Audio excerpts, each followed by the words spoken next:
ராஜாங்கத்த ஒரு வழியா வந்து எந்த தப்பும் பண்ணல, நிரபராதி அப்படிங்கிற மாரி வந்து நெனச்சு அவர ரிலீஸ் பண்ணிட்டாங்க. ஆனா, இதுக்கெல்லாம் காரணம் வந்து ஆரம்பத்துல வந்து தமிழ்ச்செல்வி குடுத்த ஒரு சின்ன குளூ தான் அப்படிங்கிற மாரி எல்லாருமே வந்து வீட்ல சொன்னாங்க. ஆனா, இத கேட்டு சேதுக்கும் ரொம்பவே கோவம் வந்துச்சு. அவ என்ன பண்ணிட்டா அப்படி வந்து பெருசா? அவ வந்து சும்மா வந்து ஒரு சின்ன விஷயத்த மட்டும் தான் எங்ககிட்ட சொன்னா. ஆனா, மத்த எல்லாத்தையுமே தேடி கண்டுபிடிச்சது எல்லாமே வந்து நாங்க தானே. ஒரு வேள தமிழ்ச்செல்வி தான் இந்த மாரி ஊர் ஃபுல்லா பரப்பி விட்டுருக்கா போல இருக்கு அப்படிங்கிற மாரி சேது வந்து ரொம்பவே கோவப்பட்டுக்கிட்டு இருக்காரு. வீட்ல வந்து எல்லாருமே வந்து ரொம்ப அமைதியாவே இருக்காங்க. எதுவுமே வந்து அவ்வளவா சாப்பிடுறதில்ல. இந்த மாதிரி ராஜாங்கத்துக்கு ஆயிருச்சு. இதுக்கப்புறமும் இந்த மாரி எதுவும் நடந்துறக்கூடாது அப்படின்னு சொல்லிட்டு, இன்னொரு பக்கம் வந்து கட்சியில சேர்ந்த ஆளுக எல்லாருமே இப்படி ஒரு ஒரு இக்கட்டான சூழல் வரும்போதே கைவிட்டுட்டு, அவர வந்து அமைச்சர் பதவியிலேருந்து வெளியில விட்டுட்டாங்களே அப்படிங்கிற மாரியும் வந்து ராஜாங்கம் ரொம்பவே நெனச்சு ஃபீல் பண்ணிக்கிட்டு இருக்கும்போது, அந்த நேரத்துல வந்து கட்சி ஆளுக எல்லாருமே வந்து வீட்டுக்கு வராங்க. வீட்டுக்கு வந்து உட்காந்துட்டு, இந்த மாரி உங்க மேல ஒரு பழி வந்தத வந்து நாங்க வந்து கொஞ்சம் கூட வந்து நெனச்சு கூட பார்க்கல. ஆனா, நாங்க உங்க மேல நம்பிக்கையா தான் இருந்தோம் அப்படின்னு சொல்லும்போது, சேது அத கேட்டுட்டு, "எதுக்காக நீங்க இப்படி வந்து பொய் சொல்லிக்கிட்டு இருக்கீங்க?" அப்படின்னு சொல்றாங்க. "நாங்க ஏன்பா பொய் சொல்லப் போறோம்? நாங்க உண்மைய தான் சொல்லிக்கிட்டு இருக்கோம். இது கட்சி மேலிடத்திலிருந்து எடுத்த முடிவுப்பா. அதனால எங்களால வேற என்ன பண்ண முடியும்? நாங்க அத மதிச்சு தானே ஆகணும். இல்ல அப்படின்னா எங்களுக்குமே அது பிரச்சனையா முடியும். அதுக்காக தான் நாங்க வந்து அப்படி வந்து சொன்னோமே தவிர, மத்தபடி வேற எதுவும் கிடையாது." அப்படின்னு சொல்லிட்டு, ராஜாங்கத்த வந்து மறுபடியும் வந்து அமைச்சர் பதவியில வந்து உட்காரணும் அப்படிங்கிற மாரி கேட்டுக்கிறாங்க. ஆனா, ராஜாங்கம் வந்து அதெல்லாம் என்னால முடியாது அப்படிங்கிற மாரி சொல்றாரு. ஏன் முடியாது? எதுக்காக நீங்க இப்படி சொல்றீங்க? உங்க மேல எந்த தப்பும் இல்ல அப்படின்னு தான் தெரிஞ்சிருச்சு அப்படின்னு சொல்லும்போது, ராஜாங்கம் சொல்றாரு, "நான் இப்ப மட்டும் கிடையாது. எப்பயுமே நான் எந்த தப்புமே வந்து என் வாழ்க்கையில பண்ணது கிடையாது. அப்படி நீங்க வந்து என்ன உண்மையிலேயே நம்பி என்ன அமைச்சர் பதவியில உட்கார வச்சிருந்தீங்க அப்படின்னா, இந்த மாரி ஒரு நிலைமை வரும்போது, கண்டிப்பா கட்சி தரப்புல இருந்து நீங்க எனக்கு சப்போர்ட் பண்ணியிருப்பீங்க. இவர் இந்த மாரி தப்பு பண்ணியிருக்க மாட்டாரு. நாங்க உண்மையிலேயே நல்லவங்கள தான் தேர்ந்தெடுத்து அமைச்சர் ஆக்கியிருக்கோம் அப்படின்னு சொல்லிட்டு நீங்க எனக்கு ஆதரவா நின்றிருந்திருக்கணும். ஆனா நீங்க அந்த மாரி எதுவுமே வந்து பண்ணல. இவர் வந்து கண்டிப்பா அப்படி பண்ணியிருக்கிறதுக்கு வாய்ப்பு இருக்கு. அதனால இப்படிப்பட்ட ஆளு நம்ம கட்சிக்கே வந்து ரொம்பவே அவமானப்படுத்துற மாரி இருக்கும்.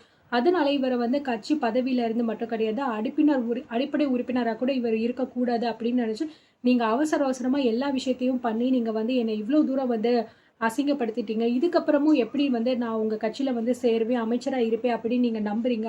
அதெல்லாம் ஒரு காலமும் என்னால அப்படி பண்ணவே முடியாது அப்படின்னு ராஜாங்கம் ரொம்பவே கட் அண்ட் ரைட்டா வந்து சொல்லிர்றாரு.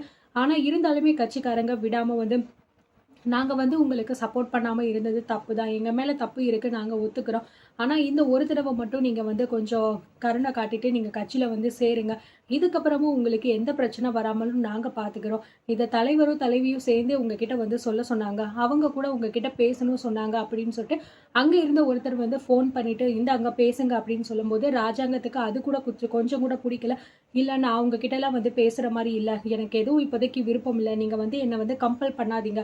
தயவு செஞ்சு நீங்க போயிட்டு வாங்க. இதுக்கப்புறமும் கட்சி சம்மந்தமா எதுவுமே பேசுறதுக்கு இந்த வீட்டுக்கு நீங்க வர வேண்டாம்." அப்படின்னு சொல்லிட்டு ராஜாங்கம் எந்திரிச்சு உள்ள போயிறாரு. இத கேட்டுட்டு அங்க இருக்கிறவங்கள, "என்ன இப்படி சொல்லிட்டு போய்க்கிட்டு இருக்காரு இவரு?" அப்படிங்கிற மாரி நெனச்சுக்கிட்டு இருக்காங்க. அப்பதான் சேது சொல்றாரு, "அதான் அப்பா சொல்லிட்டு போயிட்டார்ல. அப்பா சொல்றது தான் இந்த வீட்ல எல்லாமே நடக்கும். அவர் எந்த தப்பும் பண்ணல அப்படின்னு சொல்லிட்டு இந்த ஊர் மக்கள் கூட நம்புனாங்க. ஆனா அந்த கட்சியில இருக்கிறவங்க அவர நல்லா தெரிஞ்சவங்க நீங்க. நீங்க கூட அவர வந்து நம்பாம இப்படி ஒரு விஷயத்த பண்ணிட்டீங்க. இதுக்கப்புறமும் அவர் வந்து எதுவுமே வந்து தலையிட மாட்டாரு. நீங்க கிளம்பலாம்" அப்படின்னு சொல்லிட்டு எல்லாருமே வெளியில போயிர்றாங்க. இந்த பக்கம் பார்த்தீங்க அப்படின்னா, அதுக்கப்புறம் சேது வந்து கொஞ்சம் வெளிய போயிட்டு வரேன் அப்படிங்கிற மாரி வந்து வெளியில போம்போது, ஒரு இடத்துல பார்த்தீங்கன்னா, இங்க தமிழ்செல்வி பஸ் ஸ்டாப்ல நிக்கிறத வந்து பார்த்துக்கிட்டு இருக்காரு. உடனே போயிட்டு வந்து, "இவ தானே வந்து எல்லாத்துக்குமே காரணம்.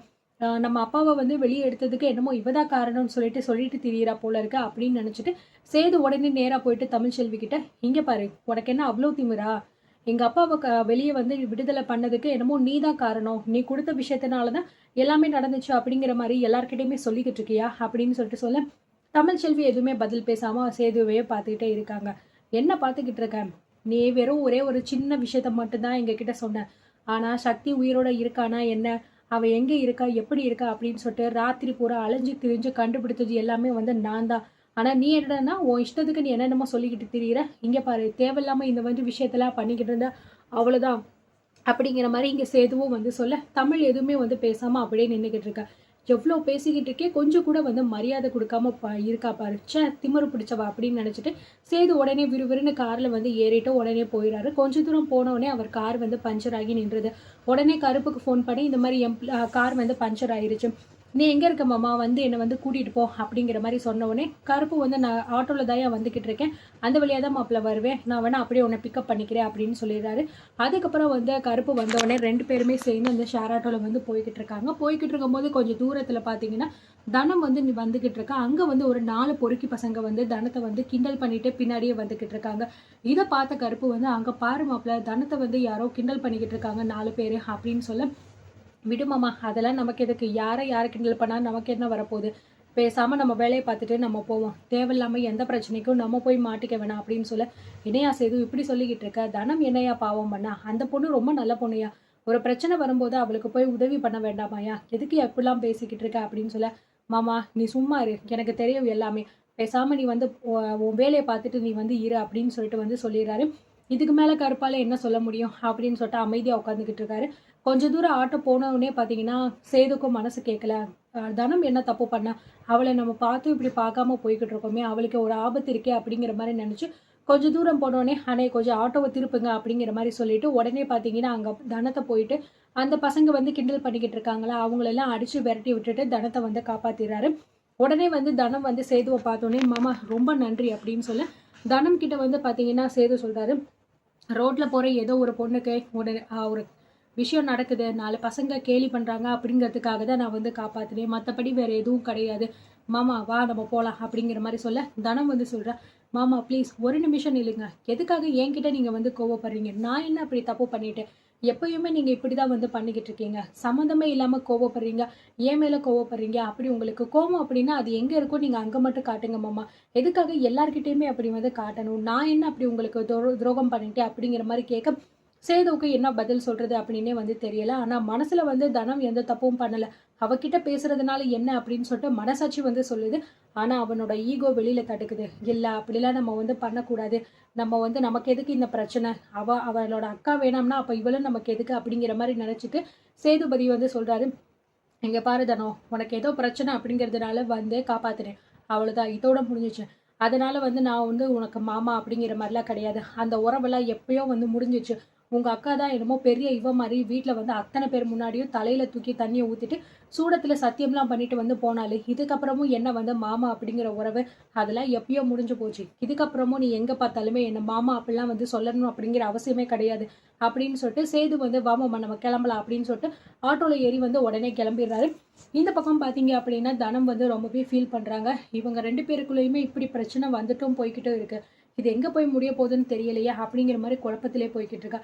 இந்த பக்கம் கருப்பு பார்த்தீங்கன்னா, என்ன மாப்பிள்ள எதுக்காக நீ வந்து அந்த பொண்ணுகிட்ட போயிட்டு உன் கோவத்தை காட்டிக்கிட்டு இருக்க, அவள் சின்ன பொண்ணு, அவளுக்கு என்ன தெரிய போகுது, உங்கள் 2 பேருக்குள்ள சண்டை அப்படின்னா அதெல்லாம் நீ மற்றவங்க கிட்ட காட்டணும்னு என்ன இருக்கு, எதுவும் இருந்தாலும் கொஞ்சம் பொறுமையாக யோசிச்சு நிதானமாக முடிவெடியா, அவசரப்பட்டு எந்த முடிவையும் நீ எடுக்காது அப்படிங்கிற மாதிரி சொல்ல, இங்கே சேதுபதியும் பார்த்தீங்க அப்படின்னா அதை பற்றியே நினச்சிக்கிட்டு 2 பேருமே ஆட்டோவில் வீட்டுக்கு போய்கிட்டு இருக்காங்க.